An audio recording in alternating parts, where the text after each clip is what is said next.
امیر جماعت اسلامی کراچی حافظ نعیم الرحمان کا حلقہ خواتین جماعت اسلامی کے تحت اورنگی ٹاؤن 5 نمبر پر اسرائیل کی دہشت گردی، مظلوم و نہتے فلسطینی بچوں، ماؤں، بہنوں پر بمباری کے خلاف اہل غزہ و فلسطینی مسلمانوں سے اظہار یکجہتی کے لیے خواتین مارچ سے خطاب۔ آج اہلیہ ضلع غربی کی خواتین نے بڑی تعداد میں سڑکوں میں جمع ہو کر مظلوم فلسطینی مسلمانوں سے اظہار یکجہتی کیا ہے۔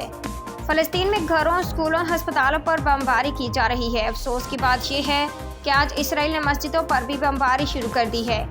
اسرائیل اور ان کے سرپرستی کرنے والے ریاستوں کے پاس ہر قسم کے جدید ہتھیار موجود ہیں۔ امت مسلمہ کے حکمرانوں نے بے غیرتی کا لبادہ اوڑھا ہوا ہے، زبانی جمع خرچ سے آگے نہیں بڑھ رہے۔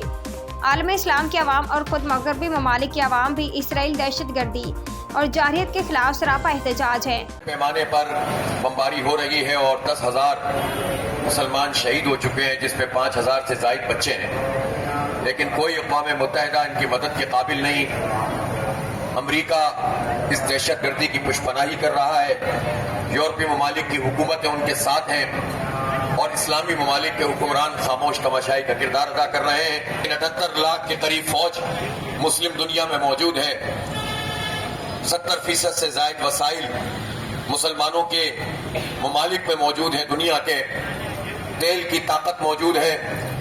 اگر کچھ نہ کرو، اتنی غیرت کا مظاہرہ کر لو تو کہہ دو کہ ہم یورپ اور اسرائیل اور جتنے بھی ممالک اس وقت اسرائیل کی حمایت کر رہے ہیں ان کا تیل بند کر دیں گے، تو اس وقت پورے یورپ اور امریکہ اور اسرائیل کے پاس یہ طاقت نہیں ہے کہ وہ اس مسئلے کا کوئی حل نکال سکیں۔ ہم فلسطینیوں کے حق میں آواز بلند کریں، ان کے لیے فنڈ جمع کریں، ان کے لیے دعائیں کریں، ان کے لیے لکھیں اور پوری دنیا کو اپنے میڈیا کے ذریعے اور سوشل میڈیا کے ذریعے یہ پیغام دیں کہ حکمران اس کے دل فلسطینیوں کے ساتھ دھڑکتے ہیں اور حماس کے مجاہدوں کے ساتھ دھڑکتے ہیں۔